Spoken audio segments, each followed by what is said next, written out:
plática. Ante todo, debemos nosotros reconsiderar y estudiar incansablemente todo ese temario relacionado con la piedra filosofal. En la alquimia se habla siempre de las dos palomas de Diana. Se dice que ellas siempre reciben los abrazos de Venus, y esto es algo de gran valor. Muy notorio es que después de los 7 días de purificación, María y José presentan al niño en el templo, llevando como presente 2 palomas o 2 pichones de palomas,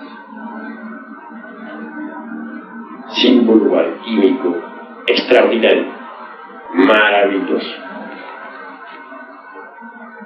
Ese doble mercurio tiene precisamente por símbolo a las 2 aves. Y en alquimia se habla, por ejemplo, en varios textos, de la leche de gallina, algo que parecería absurdo, pero lo encontramos en muchos textos de los alquimistas medievales. Dicen que echando la yema, un vaso de leche, que tenemos la leche de gallina. La leche, todos los textos alquimistas se sorprenden muchísimo cuando encuentra uno datos como aquel de la leche de los pájaros, el misterio ornitológico que nos deja que pensar.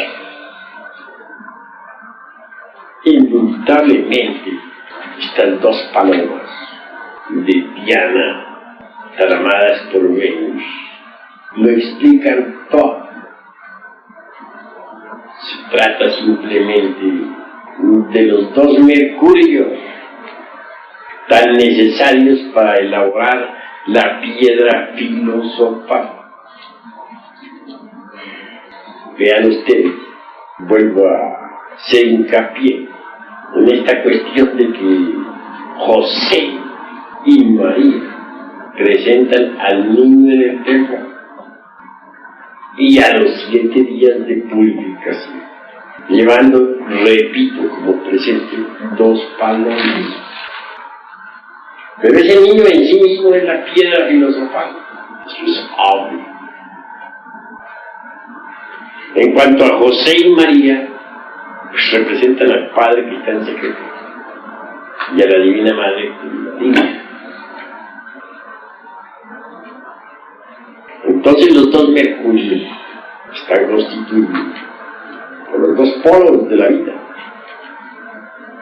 el polo masculino y el polo femenino, el eterno masculino y el eterno femenino, el Padre que está en secreto y la Divina Madre. Y en el terreno meramente concreto, pues el hombre y la mujer, eso es obvio, pues todo tiene que tener una representación, un exponente concreto, un físico. Tan necesarios los 2 polos para poder elaborar la piedra filosofal. Un solo polo no podría elaborarla. Quiero decir que con un solo mercurio no podría ser elaborada la piedra. Se necesita de los 2 mercurios, el masculino y el femenino. Ahora comprenderán ustedes por qué en el templo de la serpiente, es decir, en el templo de Quetzalcóatl, en Teotihuacán, encontramos nosotros un pozo al entrar y otro pozo al salir, como para hablarnos de los 2 mercurios. Y esto resulta bastante interesante. Quienes piensen que se puede elaborar la piedra filosofal con un solo mercurio, contradicen al Evangelio cristiano. Pero no fue una paloma la que presentaron José y María cuando llevaron al niño al templo, sino 2. Y a los 7 días de purificación, pensemos en que Dios hizo el mundo en 6 días, y al 7º descansó y lo bendijo. Hay que saber entender eso. El Génesis no es algo que pertenece a un pasado. El Génesis es de inmediata actualidad. Y todos nosotros tenemos que trabajar con Génesis, tal como está escrito en la Biblia. Esa es la gran obra. Lo que hizo Dios, crear el mundo, tenemos que hacerlo nosotros al crear nuestro propio universo interior. Si Él se echó 6 días o periodos, nosotros tendremos que echarnos otros tanto. Si Él descansó el 7º, nosotros también tenemos que descansar el 7º. Es el 7º día de purificación. En el 8º simplificio, Señor. Y esto hay que saberlo. Así que, mis caros hermanos, quien llegue a elaborar esa piedra, tiene por tal motivo todos los poderes. Uno sin la piedra filosofal, como les decía, nada vale. No es más que un pobre gusano de la tierra. Y eso es todo. En Praga, Checoslovaquia, durante la Edad Media, floreció la magia, el esoterismo, de forma trascendental. Allí había libertad de palabra, aunque la Inquisición pues, estuviera tremenda en toda Europa. Allí se encontraban las gentes más liberales de la época. Y había una colonia, un barrio judío. El geto era indudablemente lo más importante en la colonia judía. Entonces existieron algunos malos reyes, verdaderamente fuertes, que sabían fabricar el golem. ¿Y qué era el golem? Hacían una estatua y luego en la frente le escribían la palabra teme, pero al revés, emet. La conjuraban, la exorcizaban litúrgicamente. Aquella estatua llegaba a tener vida propia y podía transportarse por entre la cuarta vertical de un lugar a otro, traerle cosas al reino, objetos a distancia, etc. Eso sí, ya que le borraba la palabra emet de la frente y le quitaba los verbos de poder, se le quedaba la estatua reducida a polvo inmediatamente. Ese golem, pues, era extraordinario. Pero, obviamente, el golem tiene una significación mucho más profunda. Y simboliza la piedra filosofal. Quien la posee puede realizar toda clase de portentos y maravillas. La palabra que se escribía, pues, sobre la frente era teme, escrita de izquierda a derecha, al estilo laico. Es decir, teme en ir a perder tu piedra. Si la pierdes, fracasas. Claro, cuesta bastante trabajo fabricarla. Y perderla es una tontería de las más grandes, ¿verdad? Creo que ustedes van entendiendo. Es obvio, pues, que para fabricar la piedra se necesita tan trigo, tantas, se necesita eliminar los elementos indeseables, las entidades del ego, etc. podría uno verdaderamente fabricar la piedra si no eliminara las entidades que constituyen el medio. Eso es claro. Todo eso hay que saberlo entender. El trabajo pues suele ser difícil, mas no imposible. Se necesita el esfuerzo, eso es obvio, pero hay dos clases de esfuerzo. Está el esfuerzo mecánico y el esfuerzo consciente. Un tipo de esfuerzo mecánico, por ejemplo, es el de los cirqueros, que ejecutan una serie de esfuerzos que no sirven para nada, absurdos, maromas, etc., que no tienen ninguna importancia. El esfuerzo consciente es diferente. Para que haya esfuerzo consciente tiene que haber un propósito definido y pleno conocimiento de lo que se quiere hacer. No basta únicamente conocer, estudiar, dijéramos, el cuerpo de la doctrina. Esa es una parte, pero no es todo. Se necesita llegar a la unión, digamos, de la doctrina, los principios doctrinarios, es decir, del conocimiento, con el ser. Cuando el ser y el conocimiento se integran, entonces de allí nace el esfuerzo consciente.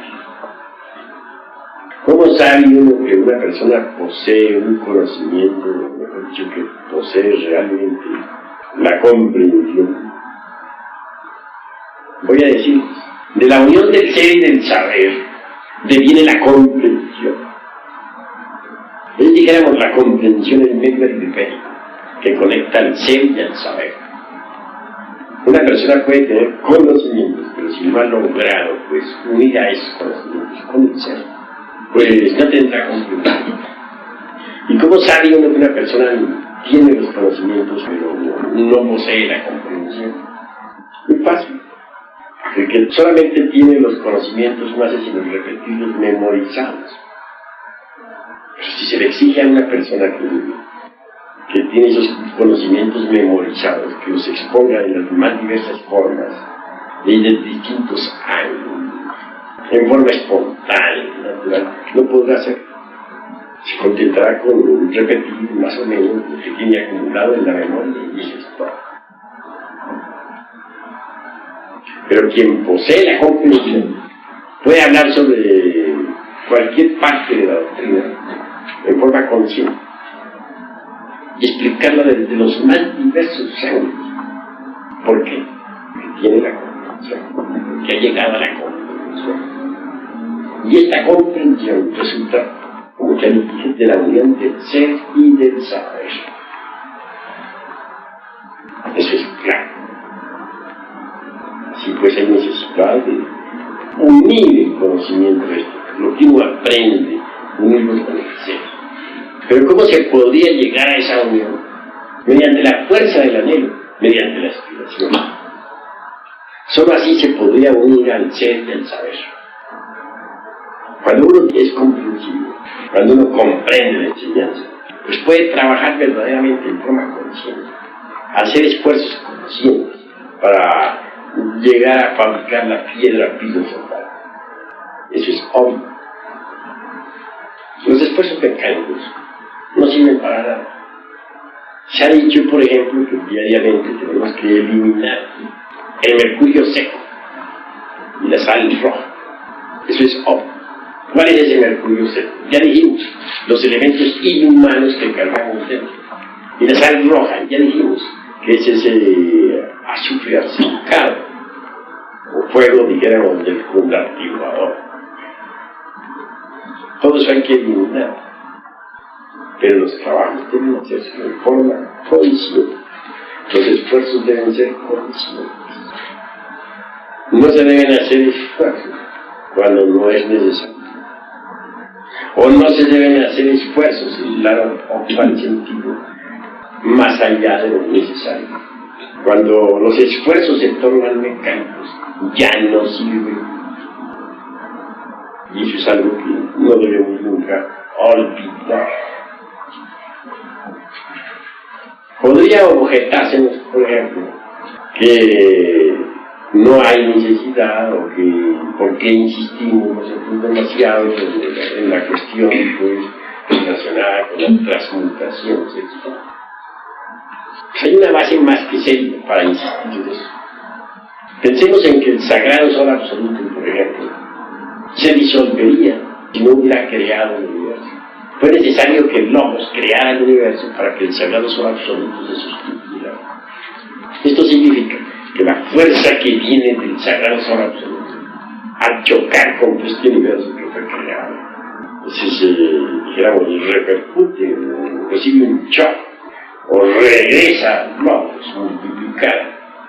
Al regresar el sagrado sol absoluto multiplicada, entonces esa vida la recibe ese sol y se sostiene, vive.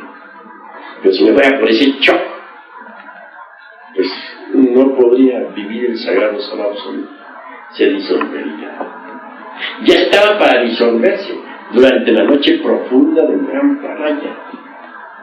Fue entonces necesario que el Eterno Padre Cósmico Común creara este universo. Así fue como amaneció el Mahamantra, es decir, el día cósmico. Las fuerzas del sol del sagrado sol chocan contra los mundos y al rebotar, al chocar, digamos, rebotan y reascienden, vuelven al sagrado sol y claro, lo sostienen. Así se evitó que la morada del uniexistente y del omnimisericordioso eterno Padre Cósmico, que es el sagrado sol absoluto, se disolviera. Pero ese choque de fuerzas existe en todo lo creado, absolutamente todo. La energía creadora del tercer logos desciende a través de los 7 centros magnéticos del universo para tomar forma, digamos, en nuestras glándulas sexuales. Obviamente no podría quedar cortado el circuito, o continúa circulando hacia la generación meramente animal. O entonces nos veremos obligados a imitar al sagrado sol absoluto, mediante un shock, transmutar esa fuerza y regresarla hacia adentro y hacia arriba. Si no hacemos ni la uno ni la otra, sino que simplemente retenemos el potencial sexual en nuestras glándulas, el resultado será que las secreciones sexuales, el alrededor, el esperma sagrado, el hombre, involución de género. ¿Cómo se sabe que ha involucionado y degenerado ese esperma? Lo vemos en ciertos monjes medievales. Algunos demasiado gordos, obesos, llenos de grasa, otros terriblemente flacos, llenos de granos. En cuanto a las características psicológicas de dichos monjes, son ya demasiado grosos. Externamente, fanatismo extremo. Íntimamente, cinismo experto en alto grado. Esos monjes inquisitoriales que quemaban a las gentes en la hoguera eran terriblemente fanáticos. Después de cometer el delito, espantosamente cínicos. He ahí las características que produce la involución del sexo, la involución del esperma o de las secreciones sexuales. Y esto es bastante grave en la persona. Si el sagrado sol absoluto no necesitara de un shock, es decir, de una oposición de masas o mundos para que su energía retornara, multiplicara, nosotros obviamente tampoco lo necesitaríamos. En este caso, las energías, tanto de él como las nuestras, por sí solas se transmutarían y se cambiarían tipos de fuerzas más elevadas, pero no es así. Vive el sagrado sol absoluto gracias a la transmutación. Así se sostiene. Se me dirá, ¿por qué? Se explica. Sus fuerzas descienden a través de los 7 centros magnéticos del universo, hasta chocar con las masas meramente físicas, que son los planetas. Pero luego, el choque, se cambian las fuerzas de unas en otras, es decir, se transmutan y regresan hacia el ejercicio. Por tal motivo, si nosotros queremos regresar al sagrado sol absoluto, pues tenemos que hacer lo mismo que hace. Y si intentamos violar esa ley, lo único que conseguiríamos sería la degeneración del esperma sagrado y las secreciones sexuales para buscar dentro del organismo, con sus correspondientes resultados psicológicos. ¿Cuáles son? Por ejemplo, el desarrollo del abominable órgano putativo y el cargarnos de fuerzas veneniosquirianas terriblemente malignas. Hubo un tiempo durante la noche del gran en que el sagrado sol, que era, dijéramos, auto-egótica, se sostenía por sí mismo, pero comenzaba ya a perder volumen. Por eso él ni existe. Queriendo salvarlo, creó el universo. Amaneció el día. Y así es como logró un no sostenerse. También hubo un acontecimiento en el seno del sagrado sol absoluto que fue extraordinario. Muchas almas, muchos adeptos, ingresaron en principio al sagrado sol, pero como quiera que poseían todavía elementos inhumanos dentro de su interior, el resultado fue terrible. La mezcla del aura, dijéramos, de Isusé con el aura del mundo solar se volvió desastrosa. Ese fue el periodo crítico más terrible, pero afortunado pasó. Al periodo se le halla, y eso fue perjudicial para muchos. Mucho se ha hablado sobre el Teo Bermanov y cómo fue alterado. Bueno, a dicho contacto de esos seres con el sagrado sol se le llama geneotriamatsikamiano, un término bastante difícil, ¿verdad? Geneotriamatsikamiano, y que sufrió alteraciones teobermalogos, es decir, el logos verbo, logos palabra esencial, y el resultado se sintió en todo el universo solar, en todo el sistema. Personas que estaban fabricando los cuerpos existenciales superiores del ser quedaron impregnadas con esa radiación que venía ya alterada.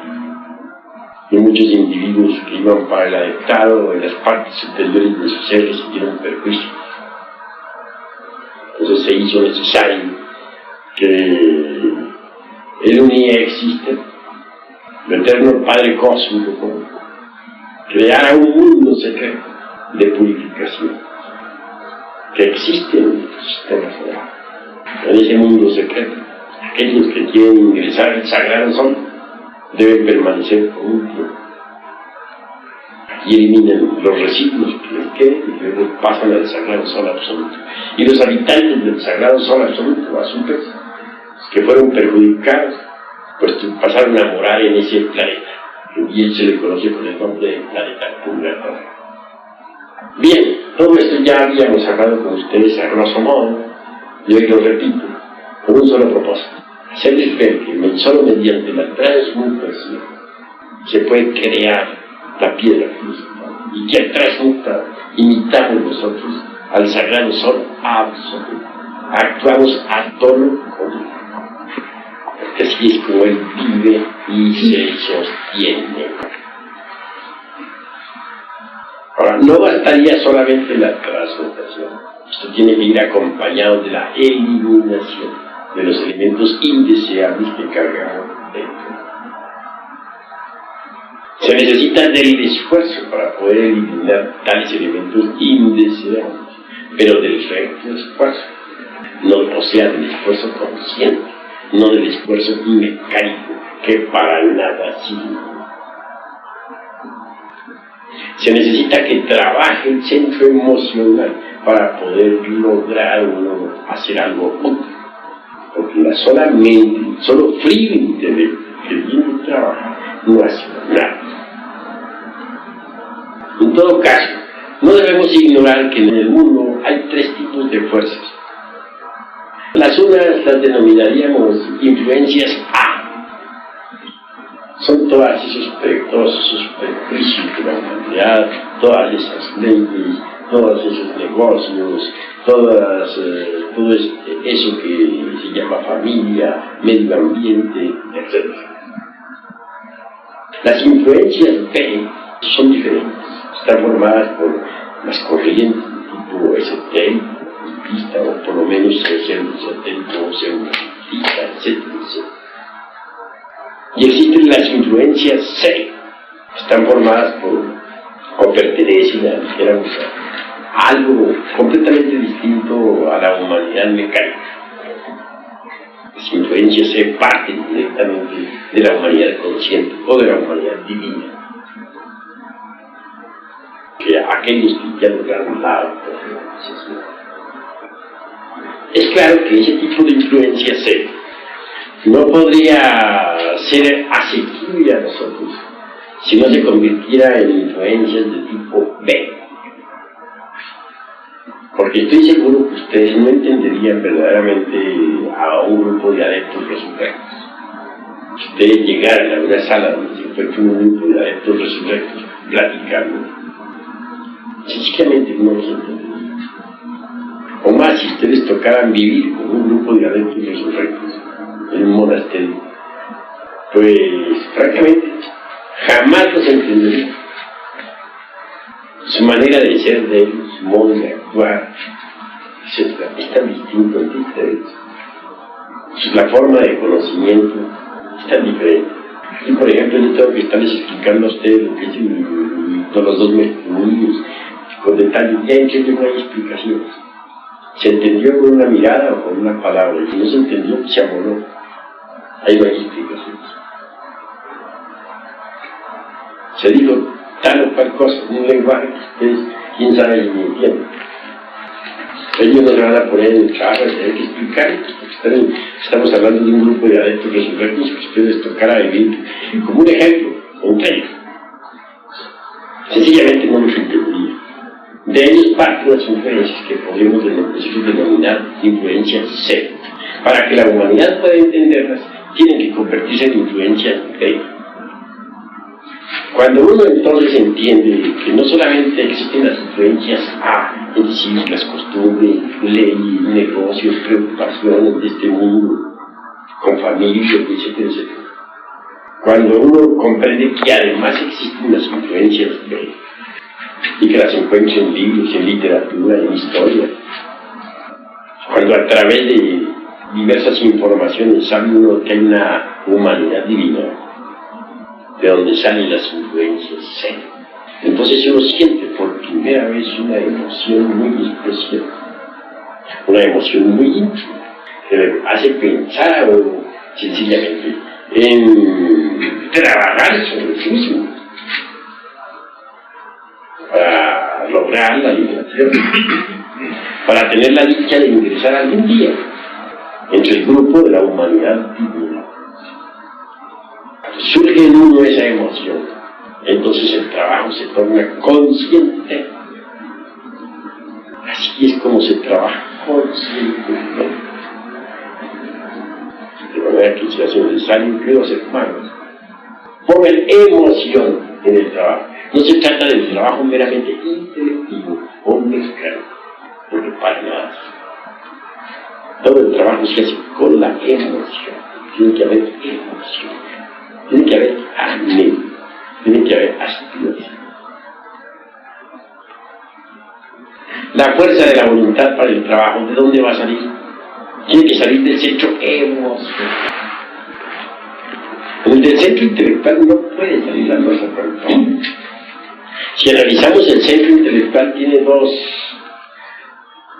aspectos, el positivo y el negativo, y así tiene que ser.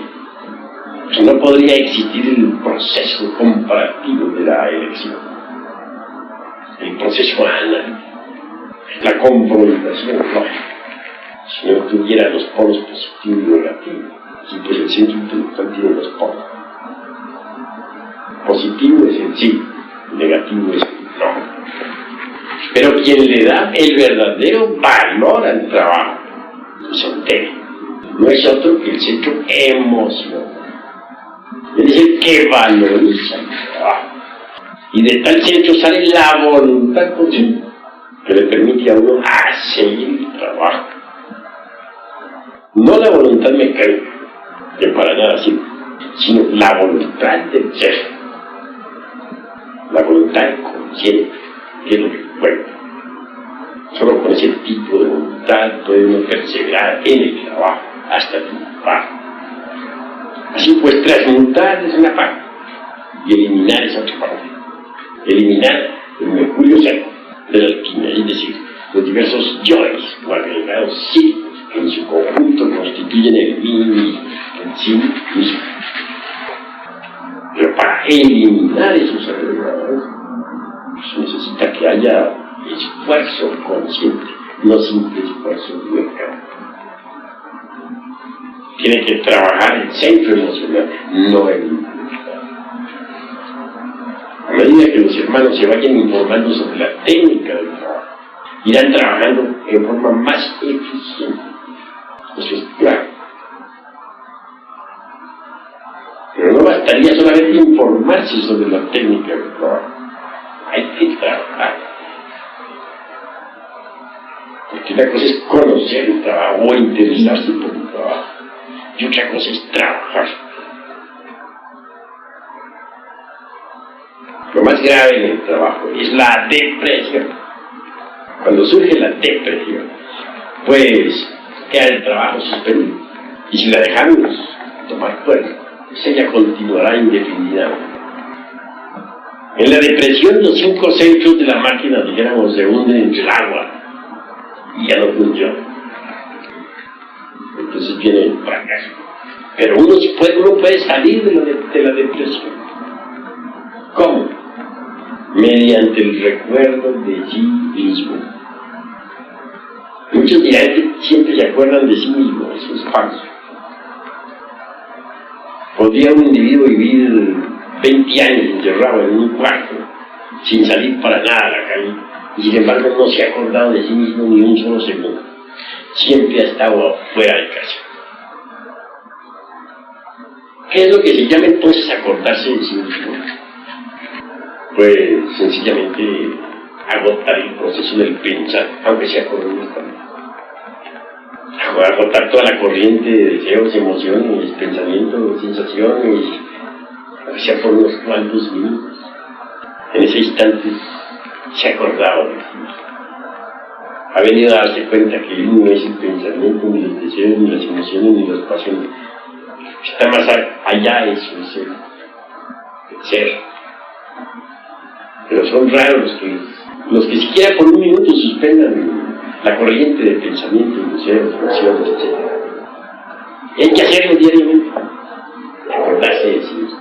Cuando uno se acuerda de sí mismo, es obvio que entonces la depresión pasa, se agota. Surge otra vez el depresión por el trabajo. La depresión es problemática. Quien está deprimido no tiene ganas de trabajar, se atenta. Y no hay otra forma sino acordarse de sí mismo. Si se acuerda de sí mismo, de inmediato pasa la depresión. No olviden ustedes, hermanos, al espejo de la alquimia. El trabajo es un espejo. Uno tiene que aprender a mirarse en los demás. Eso es muy importante. verse. Si vemos un ebrio por la calle, ahí voy yo. Así soy yo cuando estoy aquí. Si vemos un marihuano, ahí voy caminando yo. Así soy yo. Si vemos nosotros una persona iracunda, tronando y relampagueando, qué cara hace. Así soy yo, pero vea qué chistoso, cómo blasfemo, cómo grito, cómo pataleo. Así soy yo. Y verse ahí. Verse uno y los demás. Eso es algo muy importante. Queremos, por ejemplo, dejar de reírnos con algo. Pues sencillamente, o dejar de objetar. Cambiemos por aquella persona que quiere reírnos.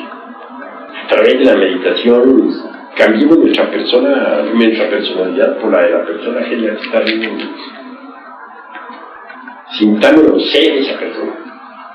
Y miremos a la nuestra, a la propia, como si fuera ajena.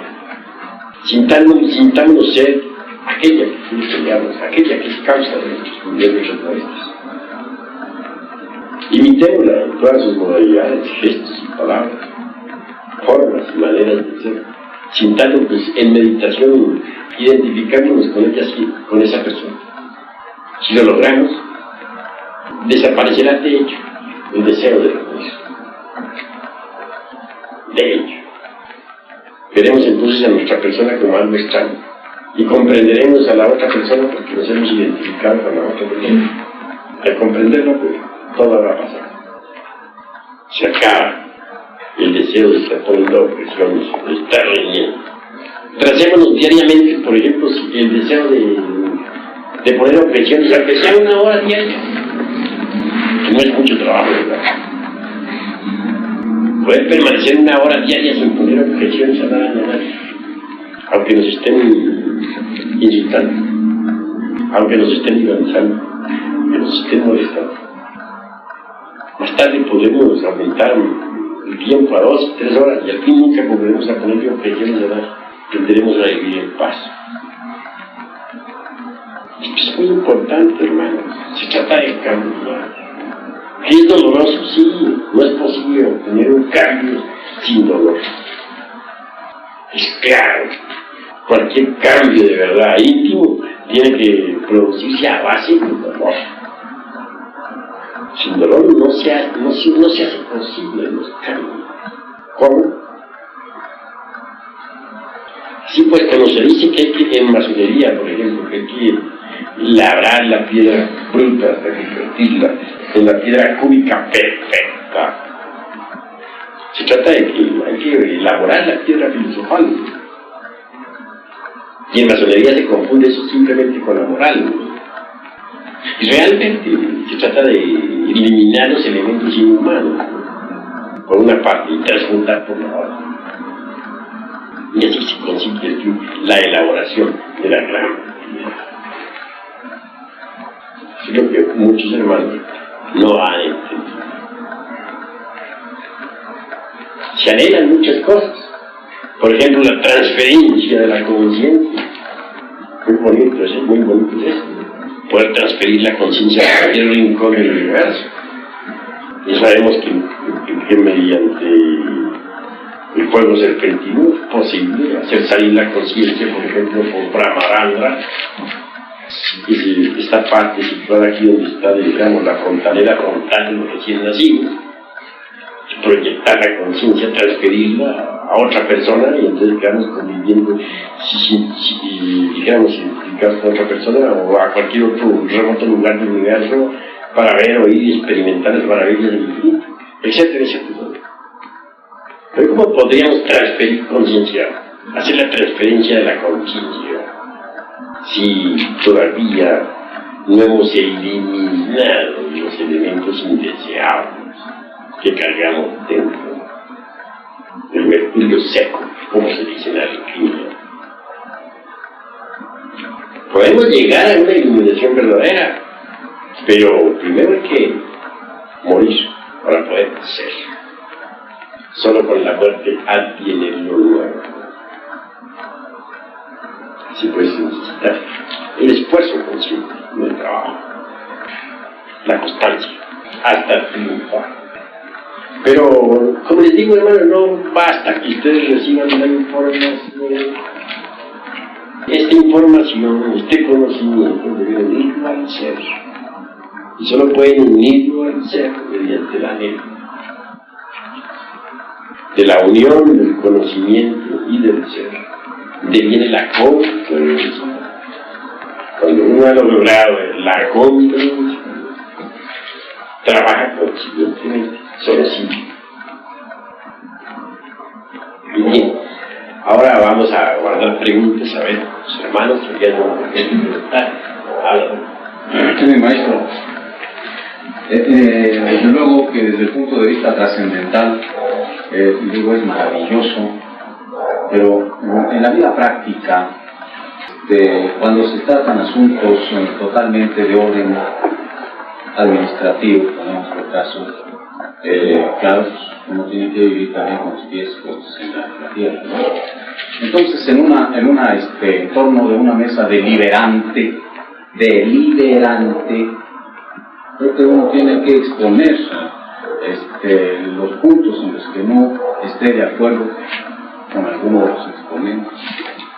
Incluso si muchas veces se necesita no solo exponer una sola vez, en aras de una gran causa, siempre en aras de una gran causa, se tiene que exponer para aclarar una idea, muchas veces, en ocasiones, un concepto. Digo, en ese caso, me imagino que no es el error, precisamente, cuando se trata de aclarar una idea que está incluso sujeta a la consideración de una mesa deliberante.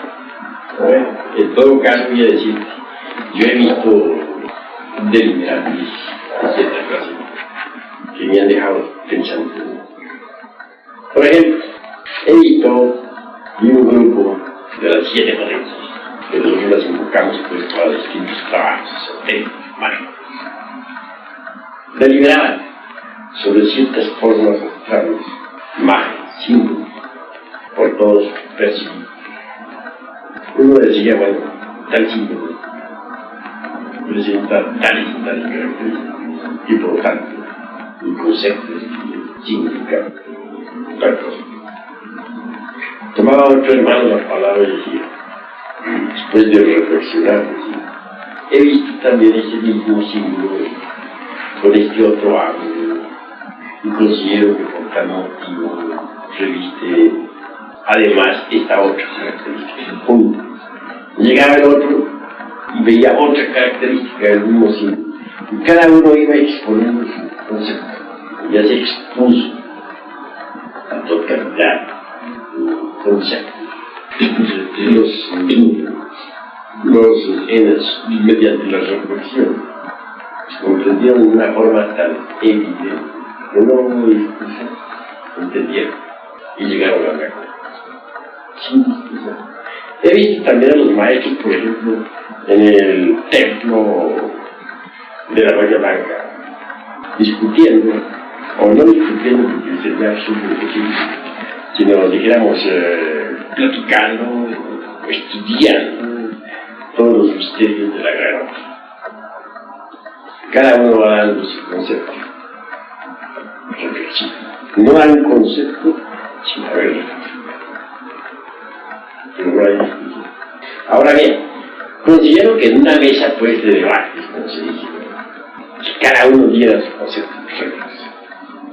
Aquí termina que yo después de que cada uno dio su concepto, ya lo dio. ¿Cómo salir pues de la solución? Ahí sí que por mayoría de votos sería la votación. El concepto que tuve el mayor número de votos fue el primero. Sin discusión. Pero eso sí, al dar un concepto, tenemos que saber si lo hacemos por simple reacción. Y entonces ya el concepto no sirve. Es el producto de una reacción. Cuando nosotros en mesa de debate vamos a dar un concepto, no debemos hacerlo por reacción, sino por autorreflexión. Dado el concepto, silencio. Y si cada hermano de una mesa de debate, y en nuestra se limitara a eso. Una vez que cada uno diga su cosa, pues la votación decide. El mayor número de votos pues, es el definitivo. Siempre el concepto de que haya tenido mayor número de votos. Así, no hay discusión.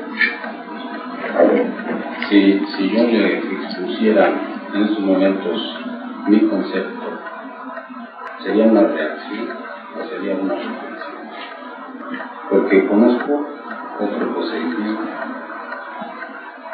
aquel que no se resuelve por mayoría de votos, porque será el caso de las mayorías de votos que se forman camarillas. El otro sistema es el acuerdo unánime mediante la solución de los problemas, la eliminación de los problemas. Y es evidente que cuando claro, el ejemplo que habéis puesto, maestro, es entre 7 potencias, entre maestros, y no entre 6, por principio de cálculo. Entonces cabe la posibilidad de que uno de los conceptuantes esté redondamente equivocado. Entonces, creo que sí procede aclarar, porque uno mismo puede ser el equivocado, y entonces otro será el que nos aclare el concepto. No es así. Bueno, en todo caso, me limito a decirte, nada más, que los conceptos deben ser el producto espontáneo de nuestra propia autorregulación. Que cuando nosotros emitimos un concepto como producto de reglas, el concepto ya está condicionado, no lleva la espontaneidad de la vida libre en su movimiento. Así pues, si nos limitamos en forma autorregulativa, si los conceptos vienen de fondo, indudablemente se les da blanco de luz. Desafortunadamente, si un hermano procede así, no proceden todos nosotros, y son las cosas. Pero yo únicamente me limito aquí a decir lo que debería ser, de acuerdo con la enseñanza que nos pone nuestro. Ahora, hace un rato que está usted hablando acerca de los seres aquellos que llegan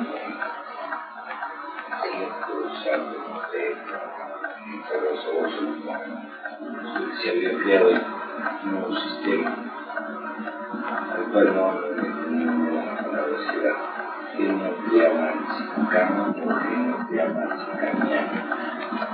Bueno, quiero decir, el contacto establecido entre los seres perfectos, pero que llevaban todavía algunos elementos humanos con el Sagrado Son se llama contacto genealógico.